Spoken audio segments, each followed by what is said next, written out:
Meniscus tear అనేది either it might be a traumatic meniscal tear. Traumatic అంటే దెబ్బ తగిలినప్పుడు, యాక్సిడెంట్ అయినప్పుడు ఆర్ సడన్‌గా రన్నింగ్‌లో సడన్‌గా టర్న్ అవ్వడం, పివోటింగ్ అంటే టర్న్ అవ్వడం వల్ల ట్రామాటిక్ మెనిస్కల్ టేర్ అంటాము. ఆర్ డీజనరేటివ్ ఏజ్ పైబడే కొద్దీ ఆ మెనిస్కస్ అంటే ఏంటంటే ఈ 2 బోన్స్ మధ్యలో ఈ నీ జాయింట్ ఇది మోకాల్ జాయింట్ ఇది 2 బోన్స్ మధ్యలో మెనిస్కస్ అనే స్పాంజ్ ఉంటుంది. ఇది ఏంటంటే షాక్ అబ్జర్వర్ లాగా పనిచేస్తుంది. అంటే వెయిట్ అనేది ట్రాన్స్మిషన్కి హెల్ప్ అవుతుంది.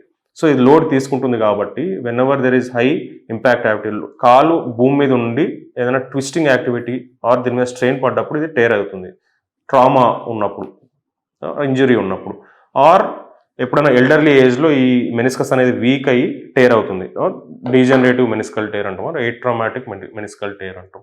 ట్రామాటిక్ మెనిస్కల్ టేర్ ఎప్పుడైనా యాక్సిడెంట్ అయినా కానీ, ఎప్పుడైనా ఇంజరీ ఉన్నా కానీ, ఎప్పుడైనా ఫుట్బాల్ ఆడే వాళ్ళకి ఏదైనా ప్లేయింగ్ స్పోర్ట్స్ అప్పుడు మెనిస్కల్ టేర్ అయినప్పుడు సి ఎలా డయాగ్నోజ్ అవుతుంది అంటే పెయిన్ ఉంటుంది అండ్ నడిచేటప్పుడు పెయిన్ ఉంటుంది, స్వెల్లింగ్ ఉంటుంది. ఎగ్జామినేషన్లో మెక్మురేస్ టెస్ట్ అంటాము, ఆ టెస్ట్లో పాజిటివ్ ఉంటుంది. ఎక్స్రేలో మనకు మెనిస్కల్ టేర్ తెలియదు.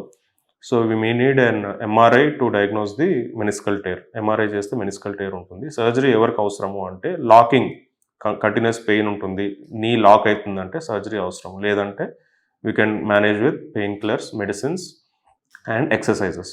అయినా కానీ లాక్ అవుతుంది, పెయిన్ అట్లనే ఉందంటే need surgery. Degenerative meniscal tear అంటే అరిగిపోవడం వల్ల, అది డీజనరేట్ అయ్యి టేర్ అయితే మెయిన్లీ అబోవ్ 45-50 ఉన్న వాళ్ళకి ఏంటంటే డీజనరేటివ్ మెనిస్కల్ టేర్ అంటాము. దానికి సర్జరీ చెయ్యము. We advise only exercises and medicines for degenerative meniscal tear.